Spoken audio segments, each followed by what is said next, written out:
Hello everyone, Classy Tech here, and what you're seeing right now is the Samsung QN90A on the left and the LG G1 on the right. At the top on the right is going to be the G1 in HDR10, and at the bottom will be the G1 in Dolby Vision when we get to Dolby Vision content. I wanted to start the video with the Samsung using HDR10 Plus, since that's the, let's say, premium HDR format that it can support, which the LG cannot. Now, the Amazon Prime app is the main source currently for HDR10 Plus content, so here's a few clips from shows on Amazon Prime. And then here is Dolby Vision on the Back to the Future Part 3 UHD, and it's regular HDR10 on the G1 on top, and HDR10 on the QN90A on the left. So to me, what stood out there was the sand or dirt in the HDR10 on the LG was just really overly orange, and the Dolby Vision also appeared brighter. Here, again, the Dolby Vision appears brighter, and the color temperature seems a little bit different, but I gotta say the Samsung's brightness really stands out. Anything that looks washed out on the Samsung really isn't, or if it looks overblown, it's not. That's just the limitations of the camera. And something to keep an eye out, like especially earlier with that scene of the water under the bridge, and you'll see it in various different things throughout here. The Samsung shows way more shades of cyan and teal, and so something that appears blue on the LG, water, the sky, whatever, the Samsung can show more shades of color in that kind of content, and I've noticed it like playing Sea of Thieves. Just anything that's sky and water just really looks so much different and better on the Samsung. And then certain other scenes, like right here with the horses, because there's no ABL being restricted by that much white on the screen, it looks a lot brighter and adds more contrast. And another thing is the LG really has a problem with shadow detail out of the box, and all of these comparisons are using the most accurate preset mode with basic settings, but is not calibrated. And I did that just to showcase what you will see when you buy the TV, because over 99% of people are not going to get it calibrated. But again, the main focus here is, does Samsung need Dolby Vision? And that's the question that I've asked and a lot of other people have asked. And after going through all this content and seeing all of this, I think that question is wrong. I think the question is, what could Samsung do with Dolby Vision? Because I think this shows it really doesn't need Dolby Vision, but if it offered it, I can only imagine what Samsung would be able to do if you could mix what they do so well, like the color volume and the brightness and just that Samsung look. If you could mix that with Dolby Vision, I think they would hit it out of the park. So hopefully in the near future they will come around and add Dolby Vision support. That would be amazing, I believe. So now if I just try to focus on the G1 and the comparison between HDR10 and Dolby Vision, it seems like right here you can see the overall throughout the whole sky on Dolby Vision was brighter, whereas on the HDR10 it was just that main highlight that was bright. Here the moose looks better, and it seems like the darker shadows or the near black issue isn't as bad with Dolby Vision on this LG, but the shadow detail on the Samsung still trumps both ways of viewing the G1. And here again, look at that water. You can see just more teal and cyan in that water, as well as just as much blue, without it being just all dark blue pretty much like on the LG.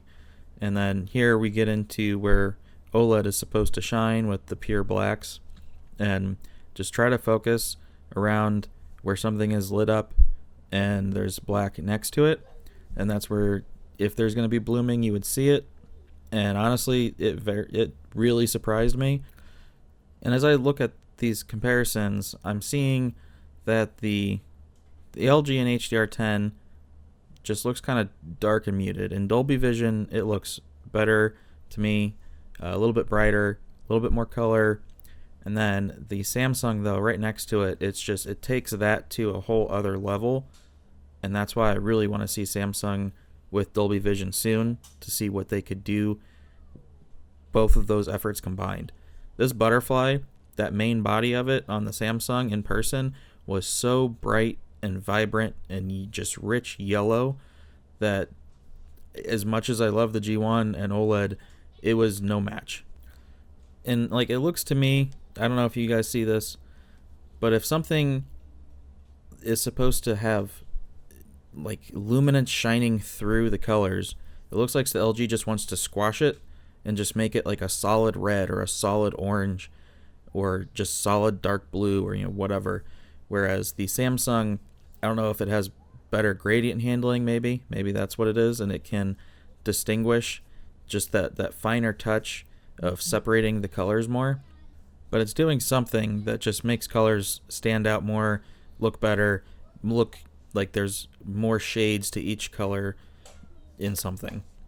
Now, I haven't measured it yet. I'm going to be doing calibration and measurements on it soon. Like I said, I just wanted to focus mainly on out of the box using the most accurate preset modes and just try to see, like, if you get the Samsung QN90A, are you going to be missing out on Dolby Vision? That's what I was really focused on here. And like, again, I can't describe the difference that the camera is not picking up. That tree was so much brighter on the Samsung. And then coming up right here, this is like perfect scene where you can see like the LG just wants to make everything blue in the sky. Like, it's just, there's so little color gamut, it looks like, for some reason. Whereas the Samsung can show that same blue, but it can show a lot more other shades of blue and cyan and teal. And I was seeing a pretty similar situation between the LG and the Sony A80J, where the LG again just wants to work with less colors or something, it seems like, whereas the A80J could show more shades in between as well. But the Samsung in particular does something more with cyan and teal. So now, again, watching through this, I'm not really seeing any blooming or, bad near black or anything like that. If anything, I'm just seeing more shadow detail on the Samsung.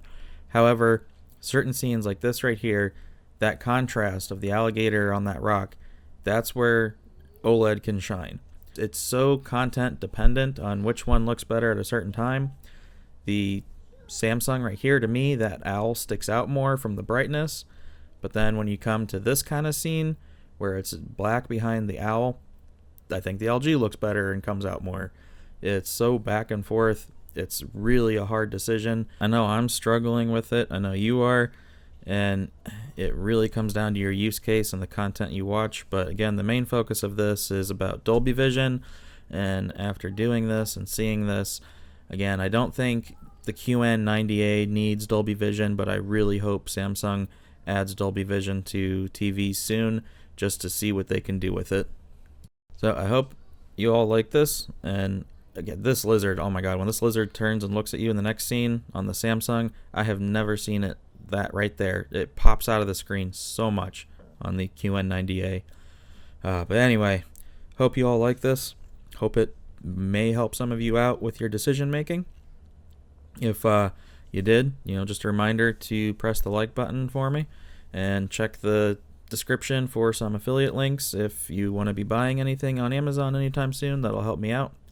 And I got lots more to come, so subscribe if you aren't. Thanks for watching, and I hope you all have a good one.